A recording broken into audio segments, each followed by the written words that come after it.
If you want a physical run of a digital-only game, Limited Run Games is the best in the business, producing incredible physical editions of games that any fan should be happy to have on their shelf.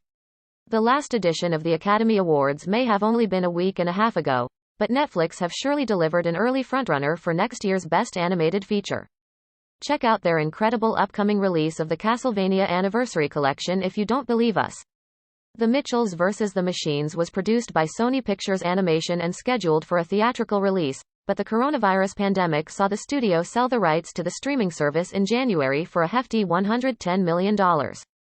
It's paid off in spades, too, with the bombastic and massively entertaining family film dominating the most watched list ever since it premiered on Friday, as it's been going down a storm with both critics and subscribers.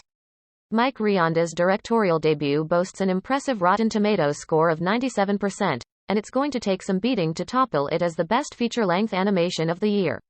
As you may have noticed, The Mitchells vs. the Machines has been locked in a battle for supremacy over the top spot on the most watched charts with another in-house original, but the response to Things Heard and Seen has been much more divisive.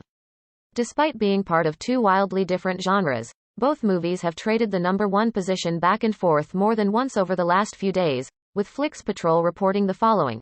Two #Netflix original movies are fighting for the top spot since the last weekend.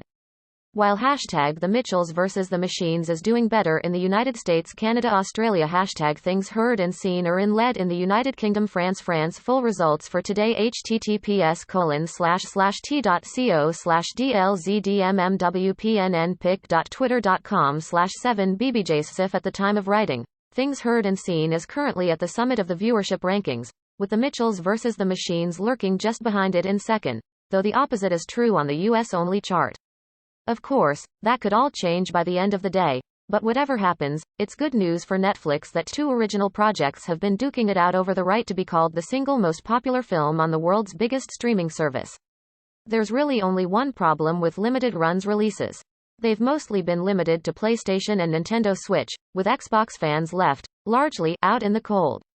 Well, that might be about to change. In a recent episode of the Xbox Expansion Pass podcast, spotted by Pure Xbox, Limited Run co-founders Douglas Bogart and Josh Fairhurst spoke about the lack of Xbox releases and revealed that the company has been official Xbox partners since last year. It just took a long time to do the paperwork, and are hoping to start correcting releases of games that never came to Xbox. We work with Bethesda all the time, and Microsoft just bought Bethesda, and it's really weird that the Doom releases we've done are not on Xbox. It doesn't make any sense. We work with Double Fine pretty often. We've released a few of their games. So to not have those as Xbox releases physically is weird because they're also another first-party company now. So, I think one of our big, initial initiatives on Xbox will be to correct those things, they said. Hopefully everything gets sorted out and we can really start going full steam ahead with Xbox soon.